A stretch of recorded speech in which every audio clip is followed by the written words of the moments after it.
The berries stained her fingertips purple as she desperately plucked them from the bushes, stuffing half into her mouth and half into the torn pocket of her dress. And Isaac Hartwell watched from the ridge above, his jaw tightening at the sight of a woman so clearly starving on his land in the Colorado mountains. It was August of 1873, and the summer had been unforgiving to travelers who wandered too far from the established trails. Isaac had been checking his trap lines when he spotted her, a small figure in a faded calico dress that might have been blue once, but now looked like the color of old smoke. Her dark hair fell in tangled waves past her shoulders, and even from this distance, he could see how thin she was, how her dress hung loose on a frame that suggested she had not eaten properly in weeks. He was a cautious man by nature. The mountains had taught him that. At 29 years old, he had lived alone in these peaks for the better part of 7 years, building his cabin with his own hands, trapping and hunting, making the yearly journey down to Independence when he needed supplies he could not fashion himself. The solitude suited him. People complicated things, brought trouble. But watching this woman eat wild berries like they were her last meal on earth, something stirred in his chest that felt uncomfortably like responsibility. Isaac was not a small man. He stood well over 6 feet, with shoulders broad enough to carry a full-grown elk down the mountainside, which he had done more than once. His arms were thick with muscle earned from years of splitting wood, hauling water, and wrestling with the harsh realities of mountain survival. His dark hair fell past his shoulders, tied back with a leather cord to keep it from his face while he worked. A thick beard covered his jaw, though he kept it trimmed short enough to be practical. His hands were calloused and scarred, the hands of a man who made his living from the land. He began his descent toward her, moving quietly through the pines. She was so focused on the berries that she did not hear him approach until he was perhaps 20 feet away, and when she finally looked up, her eyes went wide with terror. "Easy now," Isaac said, stopping where he was and raising his hand slightly to show he meant no harm. "I am not going to hurt you." The woman stepped back, her hand flying to her throat. She was young, maybe 22 or 23, with eyes the color of honey that darted around looking for an escape route. Her skin was sun-browned and dirty, her lips cracked from dehydration. Up close, she looked even worse than she had from the ridge. There were hollows under her cheekbones, and her collarbone stood out sharply above the neckline of her dress. "This is your land?" she asked, her voice hoarse and uncertain. "I am sorry. I did not know. I will leave." "Hold on," Isaac said as she began backing away. "I am not angry about the berries. There are plenty of them, but you look like you could use more than just berries. When did you last have a proper meal?" She stared at him, suspicion and hunger warring in her expression. "I do not need charity." "Did not say it was charity." "I am offering hospitality. There is a difference." He studied her face, seeing the pride there even through the desperation. "My cabin is about a mile north. I have venison stew on the stove, fresh bread from yesterday, and coffee. You can eat, rest for a bit, and then go on your way if that is what you want. No strings attached." "I do not know you," she said, but her eyes drifted in the direction he had indicated, and he could see her wavering. "Name is Isaac Hartwell. I trap and hunt these mountains. Been here 7 years and never hurt anybody who did not try to hurt me first." He paused, then added gently, "You look about ready to fall over, miss. Whatever brought you out here, whatever you are running from, it can wait long enough for you to get some food in you." She wrapped her arms around herself, a gesture that made her look even smaller. "Ophelia," she said finally. "Ophelia Abbott. Pleased to meet you, Miss Abbott. Will you let me feed you?" For a long moment she said nothing. Isaac could see her calculating, weighing risks.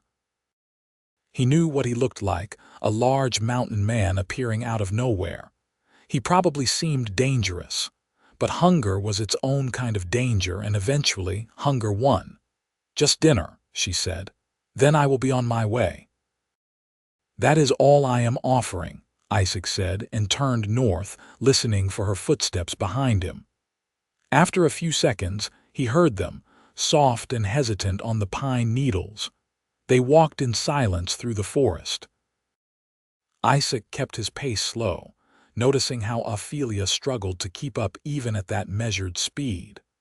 Whatever had happened to her, it had taken its toll. He found himself wondering about her story. Women did not usually end up alone in the high country unless something had gone terribly wrong. His cabin sat in a clearing beside a cold mountain stream, backed up against a granite cliff that protected it from the worst of the winter winds. It was solidly built, with thick log walls chinked tight against the weather and a good stone chimney that drew smoke cleanly. A small barn stood nearby where he kept his mule and stored his furs. The garden plot beside the cabin showed neat rows of vegetables thriving in the short mountain summer. Ophelia stopped at the edge of the clearing, taking it all in. "You built this yourself?" "Every log," Isaac confirmed. "Come on inside. You can wash up at the basin while I dish out the stew." The interior of the cabin was simple but comfortable. One large room served as kitchen, dining area, and living space, with a sleeping loft above reached by a sturdy ladder. The furniture was handmade but well crafted. A table with 2 chairs, a rocking chair by the fireplace, shelves lined with supplies and books. A large stone fireplace dominated one wall, and above it hung the rifle Isaac relied on for both hunting and protection. The place was clean and orderly, which seemed to surprise Ophelia. "Basin is there," Isaac said, pointing to a small table that held a ceramic bowl and pitcher. "I will get you some soap and a towel." While she washed, Isaac ladled generous portions of venison stew into 2 wooden bowls. The stew had been simmering since morning, rich with meat and wild onions and the last of his root vegetables from the cellar. He cut thick slices of bread and set out butter he had traded for in town. When he looked up, Ophelia was drying her face, and he could see that beneath the dirt. She was lovely. Not in a delicate parlor way, but with the kind of beauty that could probably survive hard times. "Sit," he said, gesturing to the table. "Eat as much as you want." Ophelia sat slowly, eyeing the food with an expression that was almost painful in its longing. When she picked up her spoon, Isaac could see her hand trembling. She took a bite, closed her eyes, and made a small sound that might have been a sob. "Easy now," Isaac said gently. "Go slow, or you will make yourself sick." She nodded but continued eating, forcing herself to take smaller bites. Isaac ate his own meal, giving her space to focus on the food. He had seen hungry people before, knew how desperation could overwhelm dignity. The least he could do was pretend not to notice. When she had finished her first bowl, he refilled it without asking. This time she ate more slowly, savoring each bite. Color was already beginning to return to her cheeks. She ate 3 pieces of bread with butter, drank 2 cups of water, and finally sat back with a long, shaky breath. "Thank you," she said, and there were tears in her eyes. "I have not eaten like that in 2 weeks." "What happened?" Isaac asked, keeping his voice neutral. "How did you end up out here alone?" Ophelia looked down at her empty bowl, her fingers tracing the rim. "I was traveling with a wagon train from Kansas. We were headed for California, but I had some trouble with one of the men." She paused, and Isaac saw her jaw tighten. "He thought that since I was traveling alone, I owed him certain favors. When I refused, he became angry. Told the wagon master I had stolen from him, that I was a thief. They made me leave the train, just put me off the side of the trail with my bag and left me." Anger flared hot in Isaac's chest. When was this? 3 weeks ago, maybe 4. I lost track of time. I had a little food, but it ran out quickly. I tried to follow the trail, but I got turned around in the mountains. I have been wandering, trying to find my way to a town, any town. She looked up at him, and her eyes were bright with unshed tears. I thought I was going to die out here. You are not going to die, Isaac said firmly. You are safe now. Am I? The question was pointed, and Isaac understood what she was asking. Yes, he said simply. I am not like that man from your wagon train. You can stay here tonight, sleep in the loft. I will take the rocking chair down here. Tomorrow, if you want, I can take you down to Independence. It is about a day's ride. Or you can rest here for a few days until you are stronger. Either way, you are safe. Ophelia studied his face for a long moment, as if trying to read the truth there. Whatever she saw must have satisfied her, because some of the tension left her shoulders. Why are you helping me? Isaac considered the question. Because you needed help, he said finally. That seems like reason enough. They sat in silence for a while, the only sound the crackle of the fire and the rush of the stream outside. Isaac poured coffee for both of them, strong and black the way he liked it. Ophelia wrapped her hands around the tin cup, absorbing its warmth. How did you end up here? She asked. In these mountains, I mean, alone. Long story, Isaac said, but when she continued looking at him expectantly, he sighed. I was a farmer's son in Ohio, had 3 older brothers. When the war came, we all enlisted. Union, of course. My father was against it, but we went anyway. He paused, old pain flickering across his face. I was the only one who came back, lost all 3 of my brothers at Shiloh. When I got home, my father looked at me like I was a ghost. Could not stand to be around me because I reminded him of what he had lost. I am sorry, Ophelia said softly. Isaac shook his head. It was a long time ago. I left Ohio in 1866, worked my way west doing whatever jobs I could find. Ended up in these mountains and realized this was where I wanted to be. No crowds, no questions, no memories, just the land and the work and the quiet. Do you ever get lonely? The question caught him off guard. Sometimes, he admitted, but lonely is better than a lot of other things. Ophelia nodded slowly, as if she understood exactly what he meant. As the evening wore on, Isaac noticed Ophelia fighting to keep her eyes open. You should sleep, he said. The loft has a good bed, clean blankets. You can rest as long as you need. What about you? I have spent plenty of nights in that rocking chair. It is comfortable enough. She looked like she wanted to argue, but exhaustion won out. Thank you, Isaac, for everything. You are welcome, Ophelia. He watched her climb the ladder to the loft, moving slowly and carefully. When she disappeared from view, he heard the rustle of blankets and then silence. Isaac sat by the fire for a while longer, thinking about the woman now sleeping in his bed. He had been alone for so long that he had almost forgotten what it felt like to have another person in his space. It was strange, but not unpleasant. Unsettling, but in a way that made him feel more awake than he had in years. The next morning, Isaac woke before dawn, as was his habit. He built up the fire quietly and started coffee, then went outside to tend to his mule and check the weather. The sky was clear, promising another warm day.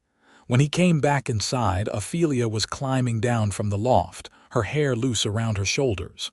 Good morning, she said, her voice still rough with sleep. Morning. There is fresh water in the pitcher if you want to wash. Coffee should be ready soon. While Ophelia washed, Isaac started breakfast. He fried salt pork and made johnnycakes in the cast-iron skillet, working with the efficient movements of someone who had cooked alone for years. When he set the food on the table, Ophelia looked at it with the same expression of grateful disbelief she had worn the night before. I am going to have to work this meal off somehow, she said as she sat down. I feel like I am taking advantage of your kindness. You are not, Isaac said. "Eat." They ate in comfortable silence. The morning light came through the cabin windows, golden and warm, and Isaac found himself watching Ophelia when he thought she was not paying attention. She looked better this morning, less haunted.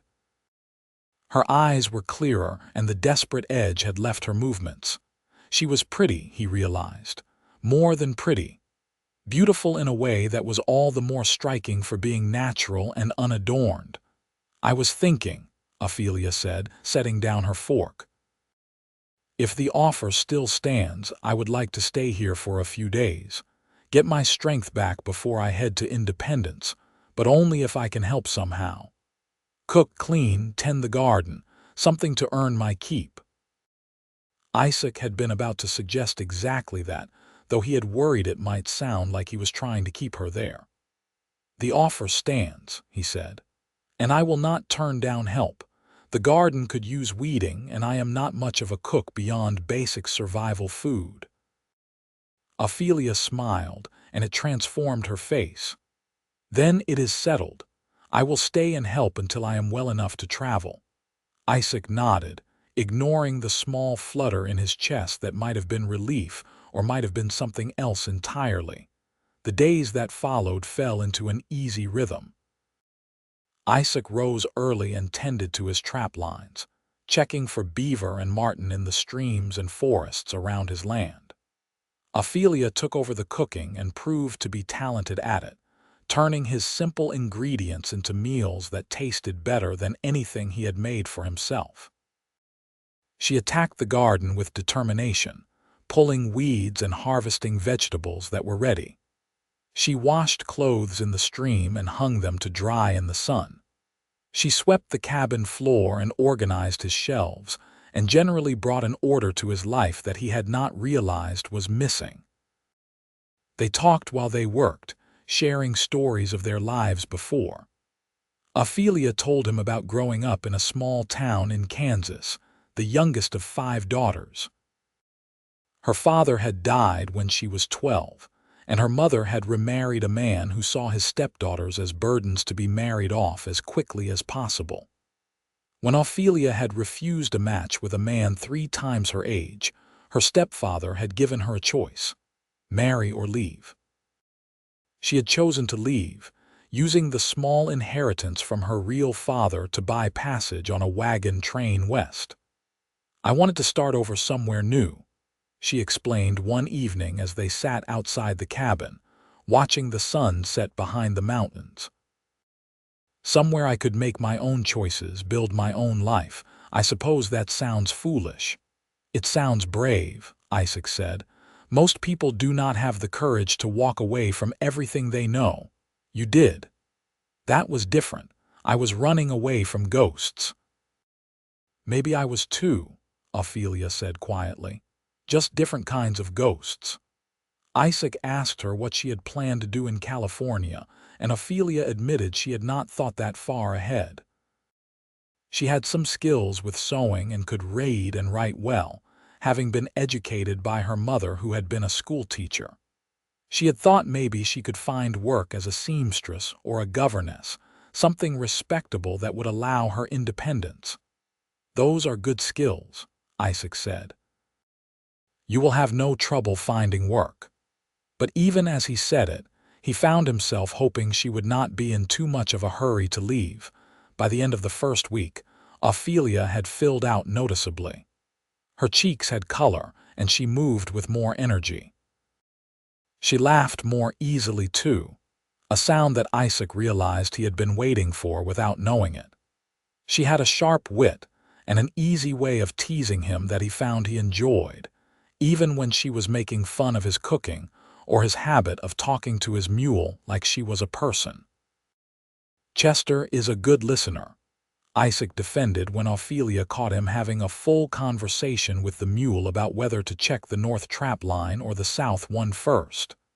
"Chester is a mule," Ophelia said, her eyes dancing with amusement. "She cannot actually understand you. She understands tone and intention. That is good enough."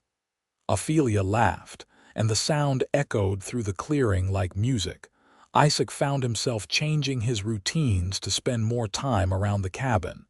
He started coming back earlier from checking his traps. He took on projects that kept him close, repairing the garden fence, fixing a loose board on the porch, chopping enough wood to last through 2 winters. He told himself it was practical work that needed doing anyway, but he knew the truth. He wanted to be near Ophelia. He watched her move around his cabin, her presence transforming the space in ways that had nothing to do with cleanliness or order. She brought life to the place, warmth that went beyond the fire in the hearth. She hummed while she cooked, sang softly while she worked in the garden. She asked him questions about the mountains, about the animals and plants, genuinely interested in learning. She was curious and intelligent and kind, and Isaac found himself falling before he quite realized what was happening. It was different from anything he had felt before. The few encounters he had had with women since coming to the mountains had been brief and transactional, visits to the saloon in Independence when loneliness got too heavy. But this was something else entirely. This was wanting to hear her voice first thing in the morning and last thing at night. This was finding reasons to make her smile, to earn that laugh. This was lying awake in the rocking chair, listening to her breathe in the loft above, and feeling more content than he had in years. Ophelia seemed to be in no hurry to leave, though she never said so directly. When Isaac asked if she wanted him to take her to Independence, she always found a reason to delay. The weather was too good for traveling, she would say, or she had just started a new project in the garden. Isaac did not push, selfishly glad for every day she stayed. 2 weeks after he found her picking berries, they were working together in the garden when Ophelia suddenly straightened, her hand going to her lower back. "I think I pulled something," she said, wincing. Isaac was at her side immediately. "Let me see." His hands were gentle as he probed her back, finding the knot of muscle. "You have been working too hard. Come inside and sit down." He guided her into the cabin and had her sit in the rocking chair. Then, hesitating only briefly, he began to massage the tight muscles in her shoulders and back. Ophelia made a small sound of relief, letting her head fall forward. "That feels wonderful," she murmured. "You have healing hands." Isaac said nothing, focusing on working out the tension in her muscles. But he was acutely aware of the feel of her under his hands, the warmth of her through the thin fabric of her dress. When he finished, he stepped back quickly, suddenly uncertain. "Thank you," Ophelia said, looking up at him.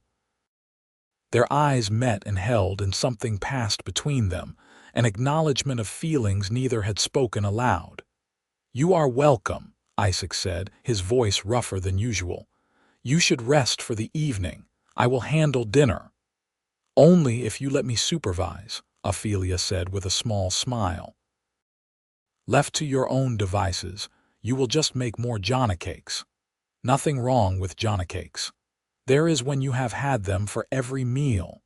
They fell back into their easy banter, but something had shifted. The air between them felt charged, full of possibility and unspoken questions. That night, Isaac could not sleep. He sat in the rocking chair, staring at the dying embers of the fire, thinking about Ophelia sleeping above him. He was not a man prone to flights of fancy.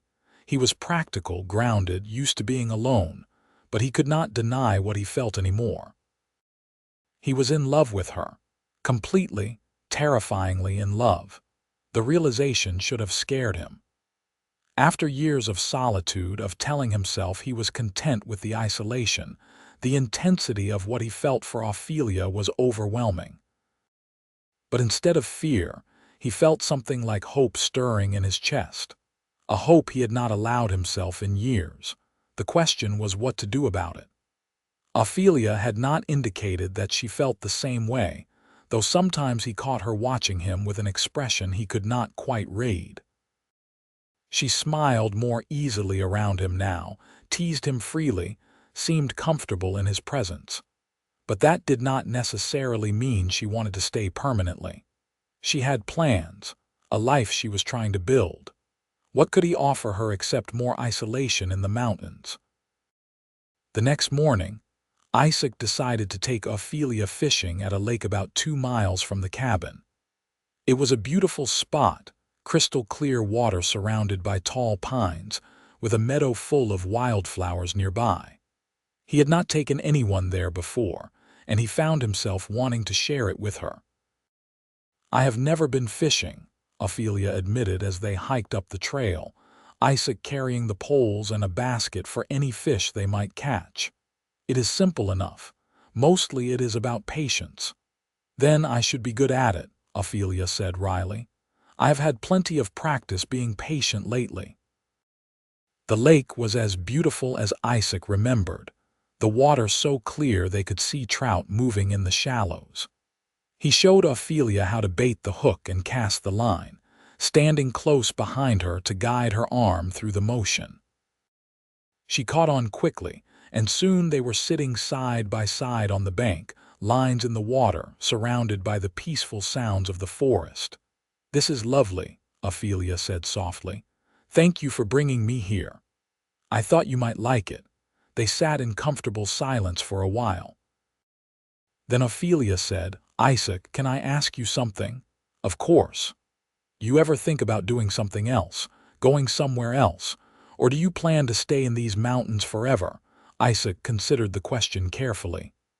"I used to think I would stay here until I died," he said honestly. "But lately I have been wondering if maybe there is more to life than just surviving alone." Ophelia turned to look at him, and her expression was intent.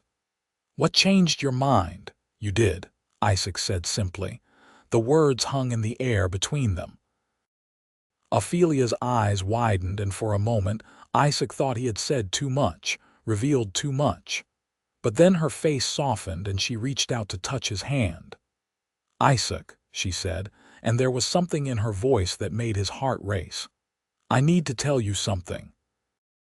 I know I said I was staying just to recover my strength, but that is not entirely true anymore. I have been staying because I did not want to leave, because being here with you has made me happier than I have been in years. Maybe ever."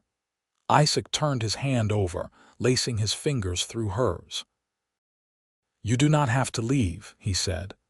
"Unless you want to. If you want to stay, if you want to make a life here, I would like that.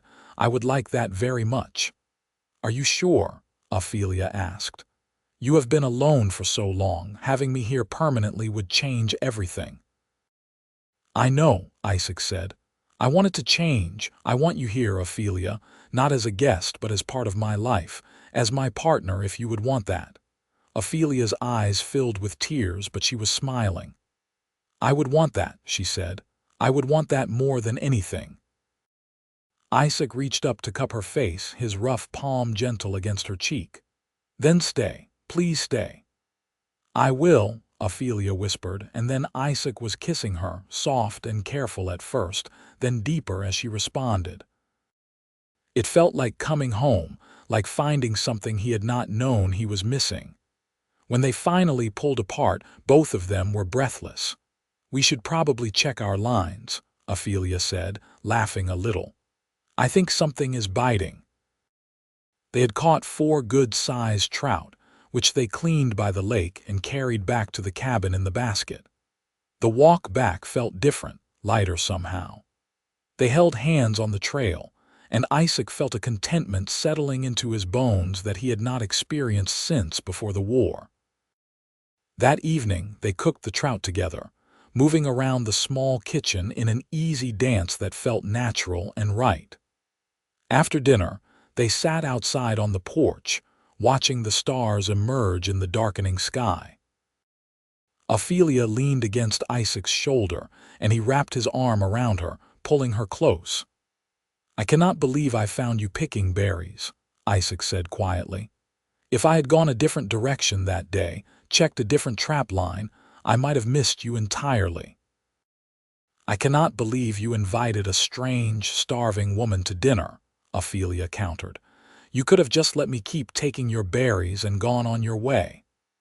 "That was never going to happen," Isaac said. "The moment I saw you, something told me you were going to be important." Ophelia turned to look up at him, her eyes reflecting the starlight. "You are the best man I have ever known, Isaac Hartwell, strong and kind and good.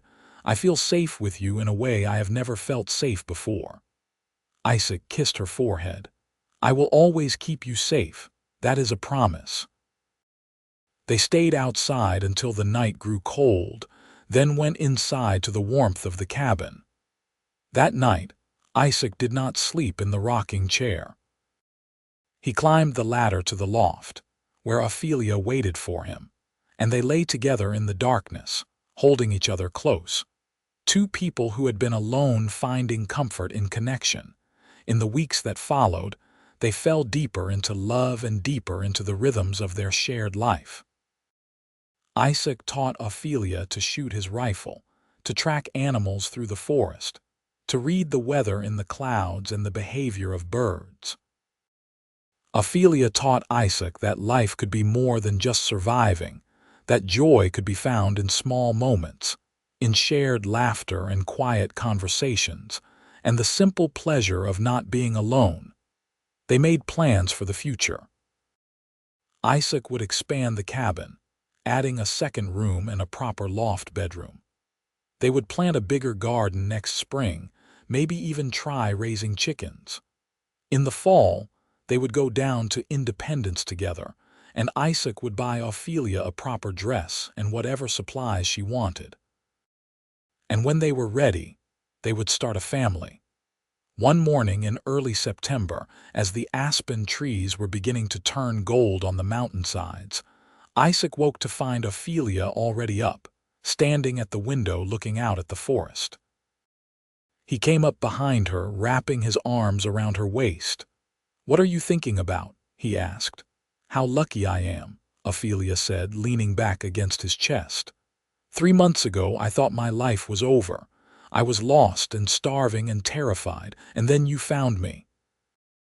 "I think maybe you found me," Isaac said. "I just did not know I was lost until you showed me what it felt like to be found." Ophelia turned in his arms, reaching up to touch his bearded face. "I love you, Isaac Hartwell. With everything I am, I love you." "I love you too," Isaac said, and kissed her as the morning light streamed through the window, illuminating them both. Later that week, Isaac rode down to Independence alone, a journey that took the better part of a day. He returned the next evening with supplies and, tucked carefully in his saddlebag, a simple gold band he had purchased from the town's jeweler. That night after dinner, he took Ophelia's hand and knelt on the rough wooden floor of the cabin. "Ophelia Abbott," he said, "I am not a fancy man and I cannot offer you an easy life, but I can offer you my heart, my home, and every day I have left in this world. Will you marry me?" Ophelia was crying, but she was smiling too.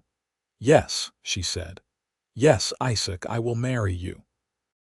He slipped the ring onto her finger, and it fit perfectly, gleaming in the firelight. They were married a week later by a traveling preacher who made his rounds through the mountain settlements. The ceremony took place in the meadow near the fishing lake, with wildflowers everywhere and the mountains rising majestically around them. There were no guests except Chester the mule, who watched the proceedings with her usual patient expression, and a pair of ravens that called from the pines. But it was perfect, exactly what they both wanted. Isaac had never believed in new beginnings, not really. After losing his brothers, after the long years of solitude, he had thought that part of his life was over. But standing in that meadow, holding Ophelia's hands as they spoke their vows, he realized he had been wrong. This was a new beginning, the best kind, built on love and trust and the promise of tomorrow. They spent their wedding night in the cabin, with the windows open to let in the cool mountain air and the sound of the stream. Isaac was gentle with Ophelia, patient and careful, showing her with his body what words could not quite capture. Afterward, they lay tangled together in the darkness, her head on his chest, his hand stroking her hair. "Are you happy?" Isaac asked softly. "Happier than I ever thought possible," Ophelia murmured, already half asleep. "Thank you for finding me that day, for bringing me home." "Thank you for staying," Isaac said, and held her as she drifted off, feeling more complete than he had since before the war. Maybe ever. The autumn passed in a blur of preparation. Isaac spent his days hunting and smoking meat for the winter, while Ophelia preserved vegetables from the garden and gathered wild herbs. They worked on expanding the cabin, and though the second room was not quite finished when the first snow fell in late October, it was close enough that they could envision how it would become spring. Winter in the high country was harsh and isolating, but Isaac and Ophelia faced it together. They spent long evenings by the fire, talking and reading aloud from the books Isaac had collected over the years. Ophelia had a gift for storytelling, and she would weave tales from her imagination, making Isaac laugh with her characters and plot twists. He found himself watching her in those moments, marveling at how animated she became, how her whole face lit up with creativity and joy. On nights when the wind howled and the snow piled high around the cabin, they would lie in bed in the loft, wrapped in furs and blankets, holding each other close for warmth. Isaac would tell Ophelia stories from his childhood, memories of his brothers that hurt less now that he had someone to share them with. Ophelia would talk about her mother, who had died when Ophelia was 19, and the sisters she had left behind in Kansas. Sometimes she wondered aloud if they thought of her, if they worried about what had become of her. "You could write to them," Isaac suggested. "Let them know you are well and happy." "Maybe in the spring," Ophelia said, "when the passes are clear and we can get to independence. I would like that. I would like them to know I found a good life." In December, on a bright cold day when the world was blanketed in white, Ophelia told Isaac she was pregnant. She said it matter-of-factly while they were having breakfast, and Isaac nearly dropped his coffee cup. "Are you sure?" he asked, his voice catching. "Very sure," Ophelia said, smiling at his reaction. "We are going to have a baby, Isaac, probably sometime in early summer." Isaac stood and moved around the table, pulling Ophelia to her feet and into his arms. "A baby," he said wonderingly.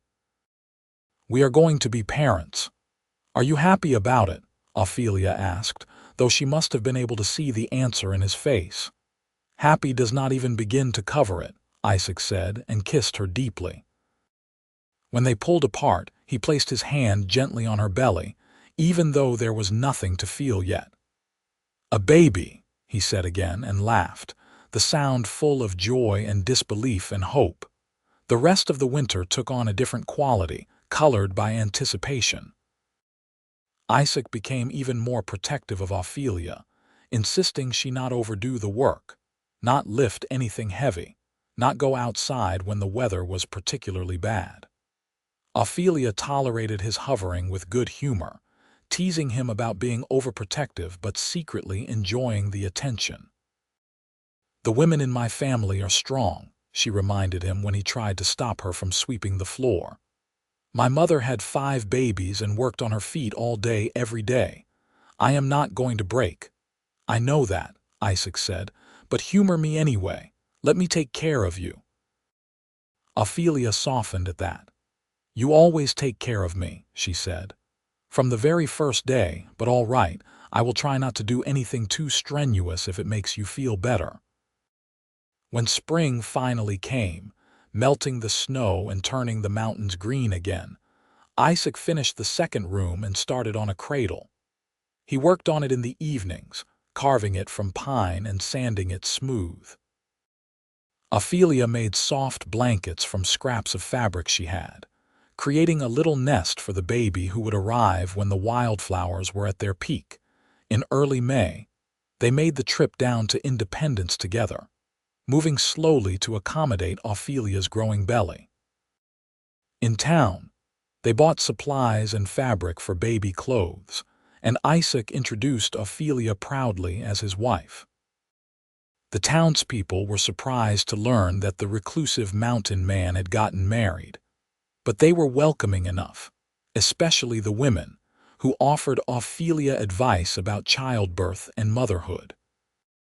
They stayed in town for 3 days, sleeping at the boarding house, and Isaac found he was anxious to get back to the mountains. The town felt too crowded, too noisy after months of solitude with just Ophelia. He could see she felt the same way.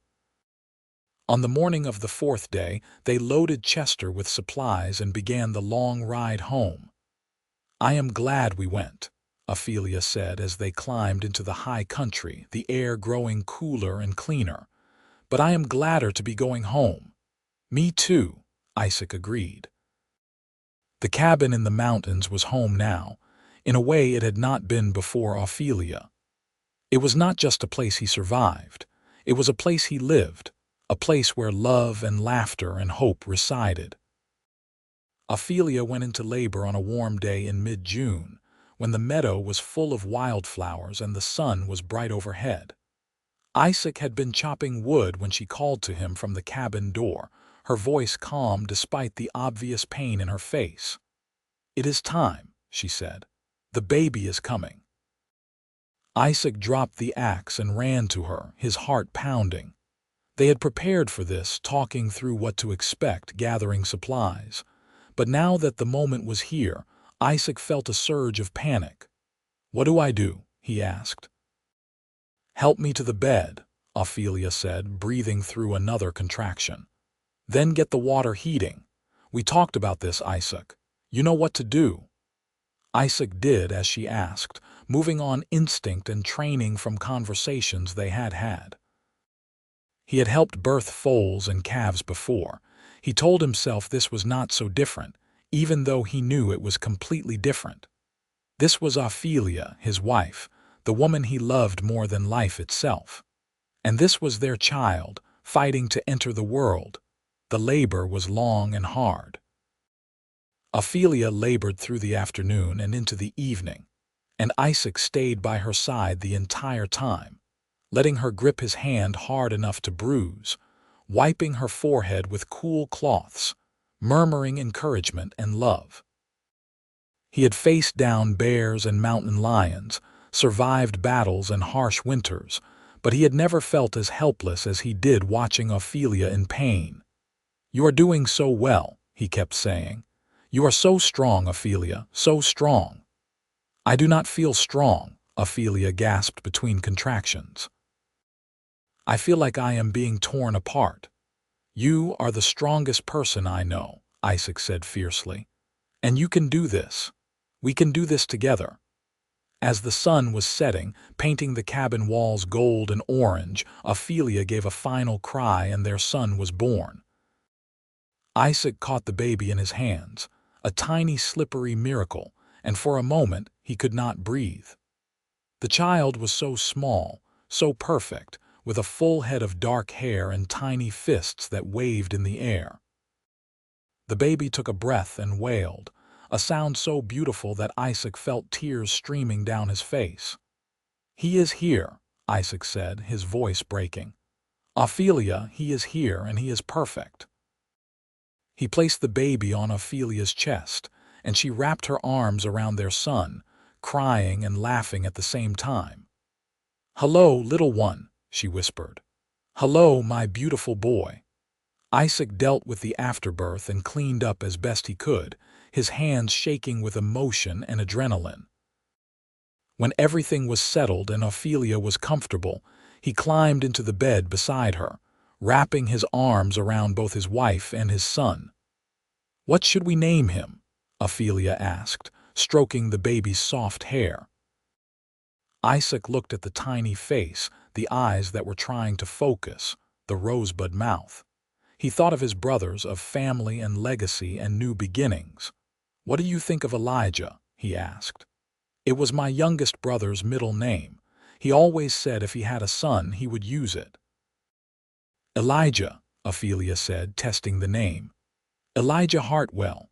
I love it. Hello, Elijah. Welcome to the world. Elijah nursed for the first time and then fell asleep in Ophelia's arms. Isaac watched them both, his wife and his son, and felt a contentment so profound it almost hurt. This was what life was meant to be, he realized. Not just survival, not just existing from one day to the next, but this. Love and family and the quiet joy of holding what mattered most. The summer passed in a haze of sleepless nights and infant cries and the overwhelming wonder of parenthood. Elijah was a healthy baby with strong lungs and a good appetite. He looked like Isaac, Ophelia said, with the same dark hair and strong features. But he had Ophelia's eyes, honey brown and bright with curiosity even in infancy. Isaac was a devoted father, constantly holding his son when he was not working, talking to him about the mountains and the animals, the weather and the trees. Ophelia would watch them together, Isaac's large, rough hands so gentle with the tiny baby, and feel her heart swell with love. "You are a natural at this," she told Isaac one evening as he rocked Elijah to sleep, humming a tuneless melody. "I never thought I would be a father," Isaac said quietly, looking down at the sleeping baby. "After my brothers died, I figured that was it for our line. That there would be no Hartwell children. But here he is, here we are." "Here we are," Ophelia echoed and moved to stand beside them, completing the circle of their small family. As Elijah grew, so did their life in the mountains. Isaac built additions to the cabin when needed, and Ophelia turned their home into a place of warmth and beauty. She hung curtains she had sewn, placed wildflowers in jars, kept the space filled with the smells of baking bread and simmering stew. The garden expanded each year, and they began raising chickens and eventually a cow for milk. When Elijah was 2 years old, Ophelia became pregnant again. This time she carried a girl, born in the middle of a snowstorm in January of 1877. They named her Clara, after Ophelia's mother, and she came into the world with a lusty cry that suggested she would not be overshadowed by her older brother. Isaac held his daughter for the first time and marveled at how different she looked from Elijah. Where he had been dark-haired and serious even as an infant, Clara was fair like her mother, with wispy blonde curls and a ready smile. She was smaller than Elijah had been but just as healthy, and she quickly wrapped her father around her tiny finger. Elijah was fascinated by his baby sister, wanting to touch her and hold her and tell her about everything he knew, which at 2 years old was considerable. He had grown up in the mountains, learning to walk on the forest trails, learning the names of animals and plants almost as soon as he could talk. He was Isaac in miniature, curious about everything, fearless and strong. The years passed quickly, marked by seasons and milestones. Elijah's first words, Clara's first steps. The vegetable garden thriving, then failing in a drought year, then thriving again. A hard winter when they were snowed in for 3 months, followed by an early spring that brought wildflowers in greater profusion than Isaac had ever seen. They made the trip to Independence once or twice a year, and as the children grew, these trips became adventures they looked forward to. Elijah would beg to ride on Chester by himself, while Clara wanted to stay tucked safely against Isaac's chest. In town, they would buy supplies and fabrics, and Isaac would let the children pick out a peppermint stick each from the general store.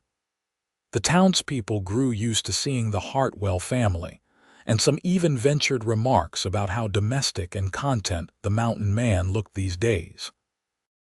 Isaac did not mind the teasing. He was domestic and content, happier than he had ever imagined being. Every morning, he woke to Ophelia beside him and his children's voices echoing through the cabin. Every evening, he sat by the fire with his family, telling stories and listening to Ophelia read aloud. This was the life he had never let himself hope for, and he was grateful for every single day of it. When Elijah was 6 and Clara was 4, Ophelia became pregnant for a third time. This pregnancy was harder than the previous two, leaving her tired and sick for months. Isaac worried constantly, taking on more of the household work, watching her closely for any sign of trouble. But Ophelia was strong, and in the late summer of 1881 she delivered another healthy boy. They named him Daniel, and he was the calmest of their children, content to lie in his cradle and observe the world with serious gray eyes. Elijah and Clara were enthralled with their new brother, competing to hold him and help take care of him. Isaac watched his 3 children together and felt a profound sense of completion. His family was whole. Life continued in its rhythms. The children grew and learned and explored the mountains that were their home. Isaac taught Elijah to trap and hunt, to track animals and read the signs of the forest. Clara learned from Ophelia, helping in the garden and the kitchen, but she also had a wild streak that had her climbing trees and catching frogs with her brothers. Daniel, as he grew, proved to be quieter than his siblings but just as capable, learning everything his father taught with focused concentration. On their 10th wedding anniversary, Isaac took Ophelia back to the lake where he had proposed, leaving the children with a neighbor family in Independence for a few days. It was the first time they had been alone together since Elijah was born, and it felt both strange and wonderful. "Can you believe it has been 10 years?" Ophelia asked as they sat by the lake, just as they had that first time. 10 years since you found me stealing your berries." "Borrowing," Isaac corrected with a smile. "You were borrowing the berries, and yes, I can believe it. It feels like both forever and no time at all." "Do you ever regret it?" Ophelia asked. "Taking in a strange, starving woman, giving up your solitude?" Isaac turned to her, taking her hands in his. "Not for a single second," he said. "You and the children are the best thing that ever happened to me. You gave me a reason to live instead of just survive. You gave me joy and love and a future I never thought I could have. I love you more now than I did the day we married, and I will love you more tomorrow than I do today." Ophelia leaned into him, her eyes bright with tears. "I love you too," she said. "You saved my life in more ways than one, Isaac Hartwell. You gave me a home and a family and a love I never dreamed was possible."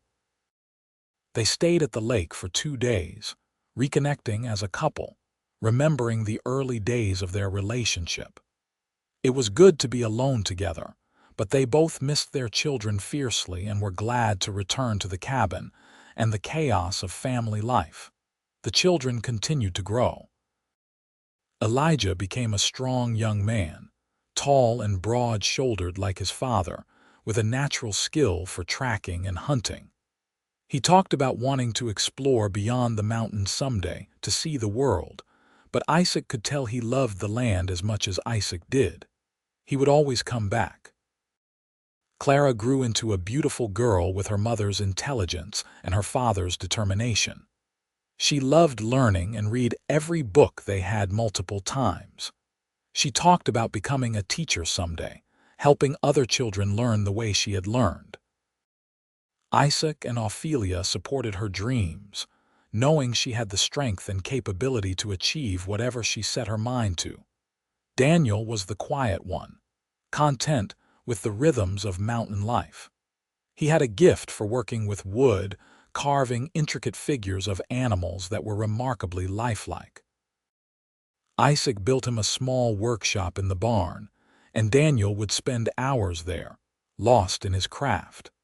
As the children entered their teenage years, the cabin sometimes felt too small for 5 people. There were arguments and tensions that came with growing up, but there was also laughter and love and the deep bonds of family. Isaac and Ophelia navigated parenthood together, presenting a united front, supporting each other through the challenges. In 1890, when Elijah was 18 and making noises about taking a trip to Denver to see the city, Isaac took his son on a long hunting trip into the high country. They spent a week together, just the two of them, and Isaac talked to his son about life and choices and what it meant to be a man.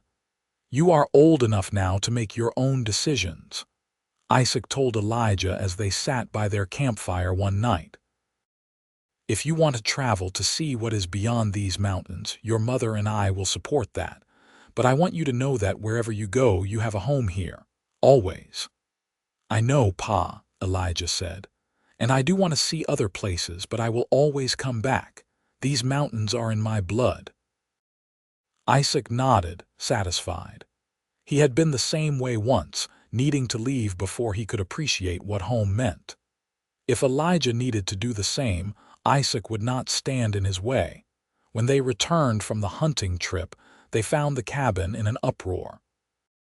Clara had received a letter from a teaching college in Denver, accepting her application for their program.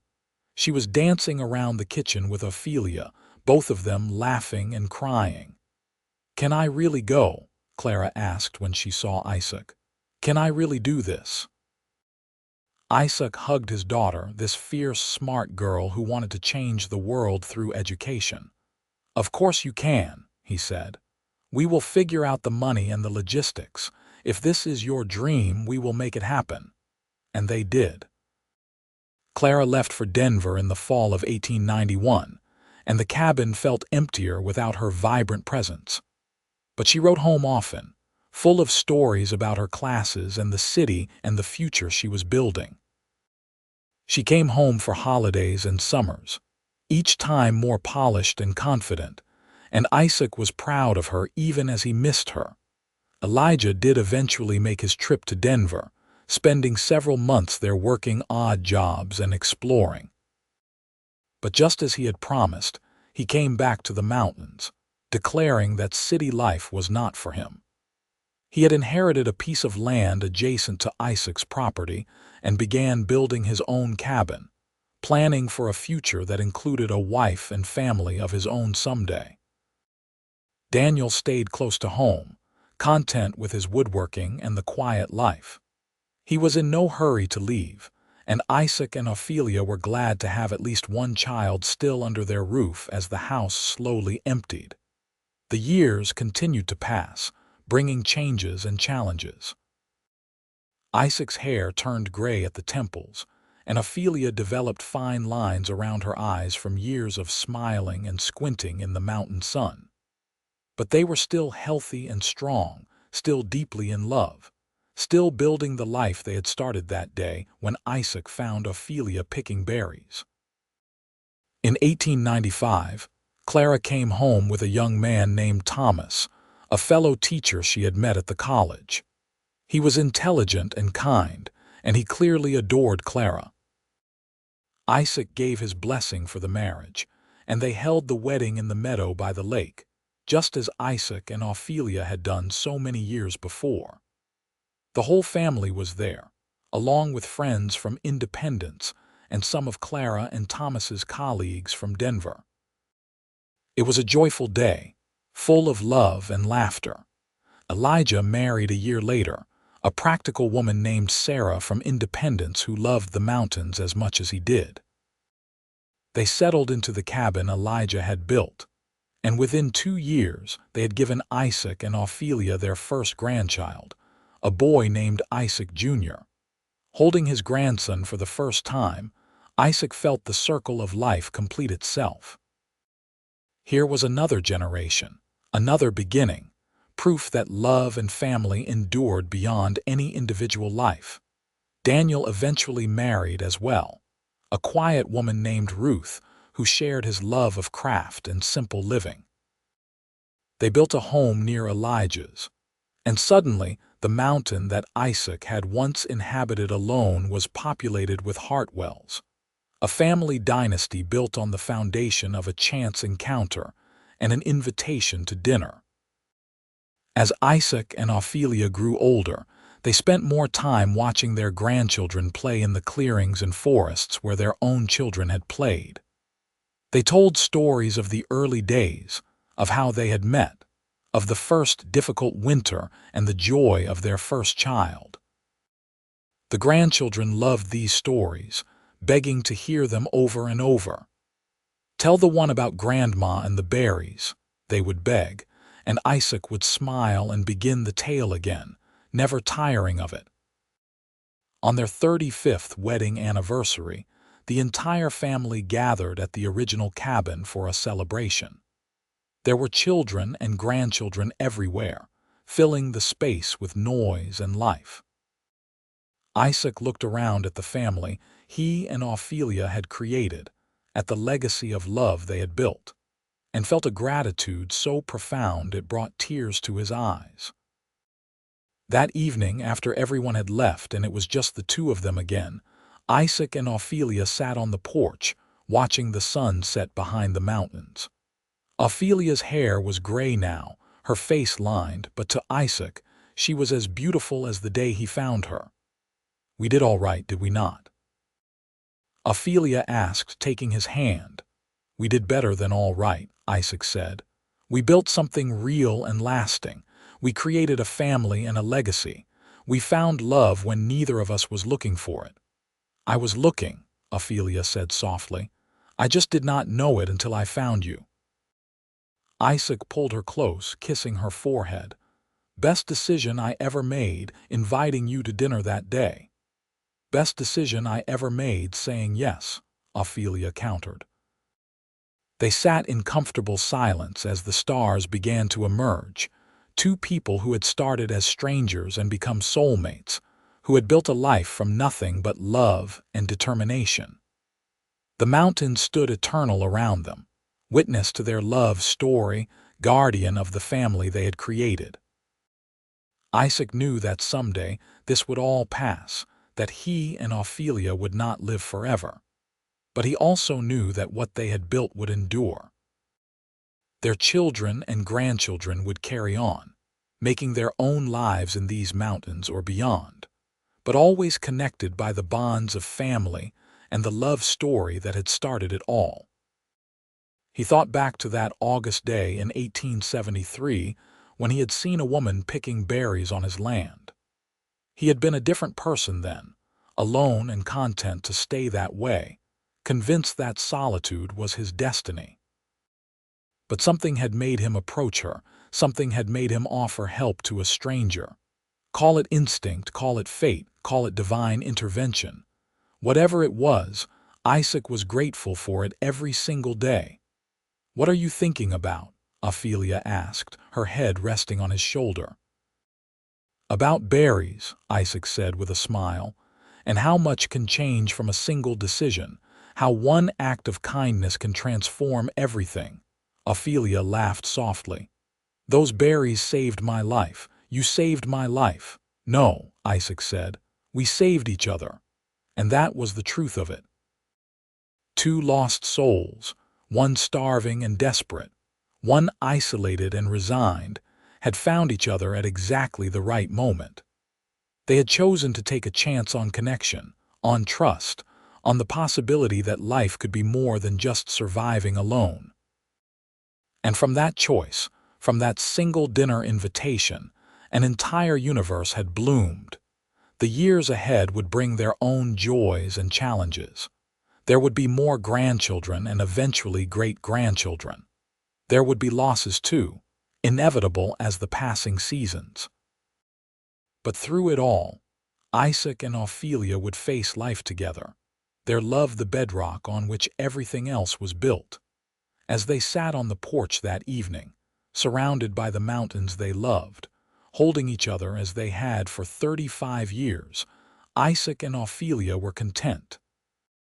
They had found what most people only dream of: true love, lasting partnership, and a family built on a foundation of kindness and respect and unwavering devotion. The mountain wind whispered through the pines, carrying with it the scent of wildflowers and clear water. Somewhere in the forest, an elk bugled, and an owl hooted from the nearby trees. The sounds of the wilderness that had once been Isaac's only companions were now the soundtrack to a life rich with love and family. "I love you," Isaac said quietly, the words as true and necessary as breathing. "I love you too," Ophelia replied, "always and forever." And there, in the fading light of another perfect mountain evening, with their family flourishing around them and a lifetime of memories behind them, Isaac and Ophelia Hartwell were exactly where they were meant to be. Home, together, and deeply, completely, eternally in love.